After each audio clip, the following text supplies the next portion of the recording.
Good morning, Jack. Thanks for doing this. Hey, Michael, how's it going?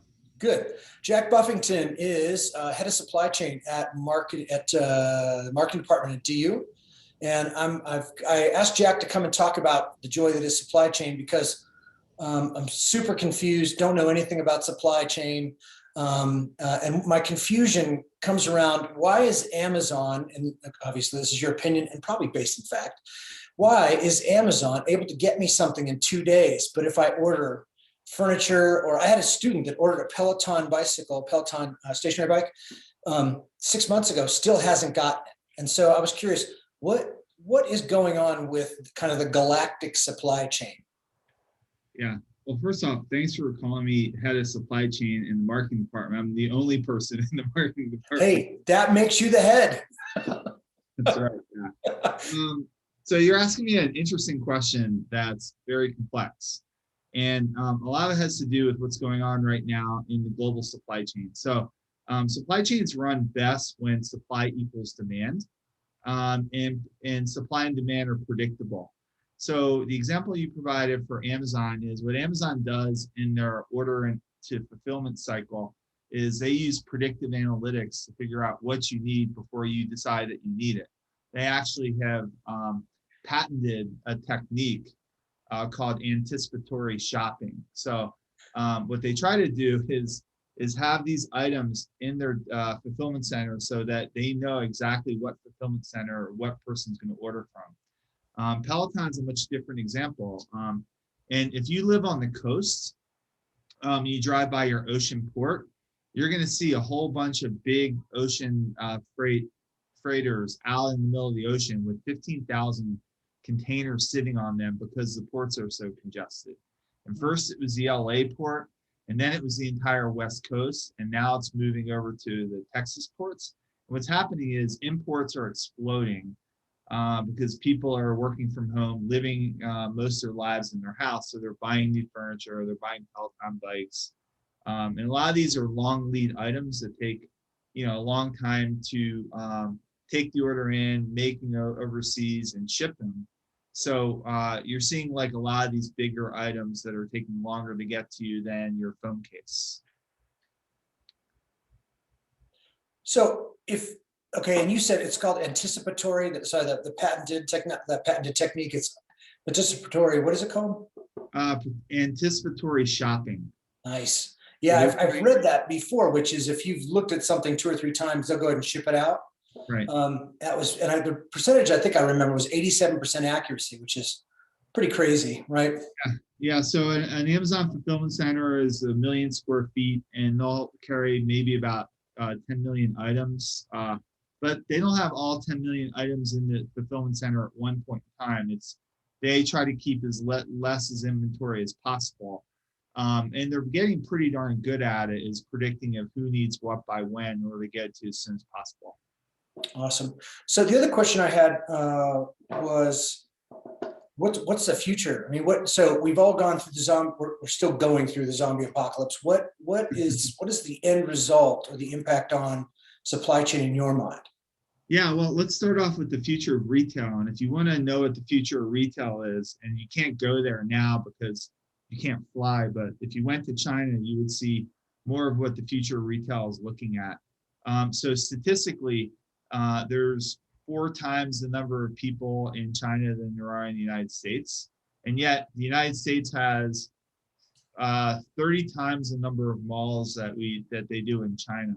China's leaps and bounds ahead of the United States when it comes to online retail. From a volume standpoint, they passed the United States in 2014.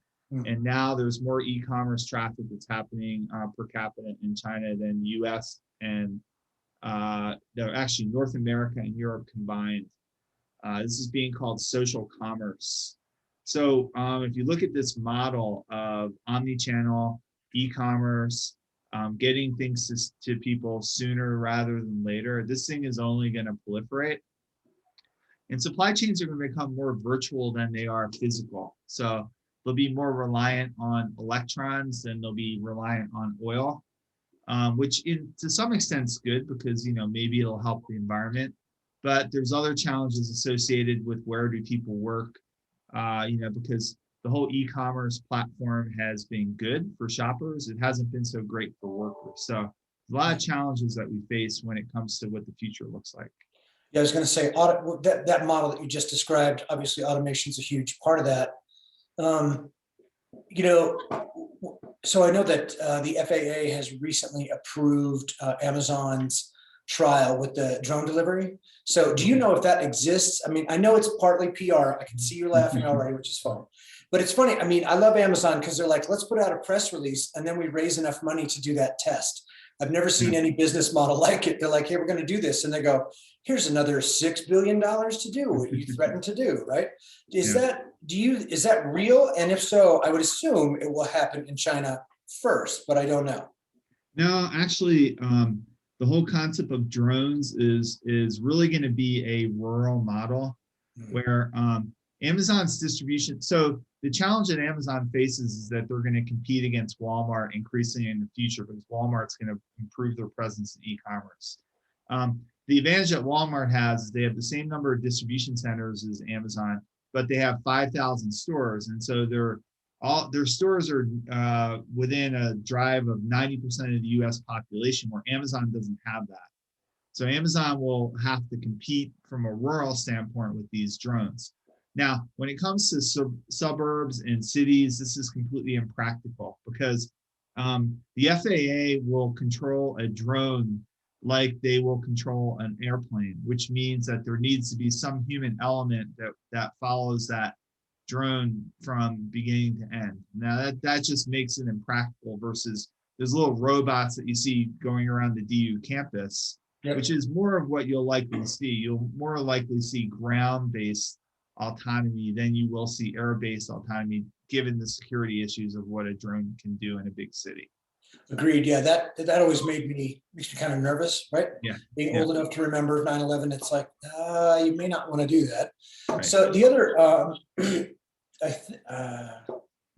other question is, it's funny when you were talking, I thought, so has anybody ever floated the idea of Amazon acquiring Walmart to just kind of say we now own it all? Do you know what I mean? I mean, yes, that would capitalize the M in monopoly, but I'm curious, has anybody thought of that? Or mentioned that?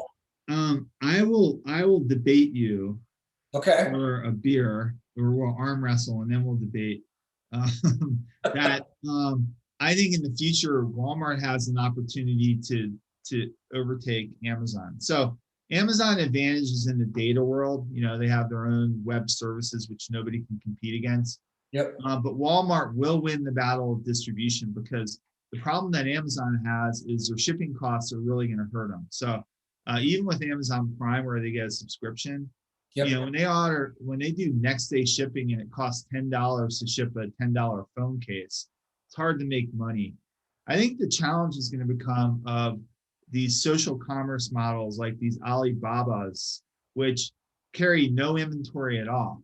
You know, it's the next evolution beyond Amazon. So I think there's going to be some sort of influx in that model, but I don't think that Amazon could ever overtake Walmart. But I should never say never, right? Yeah, it's interesting. That makes me think maybe that they would buy. Well,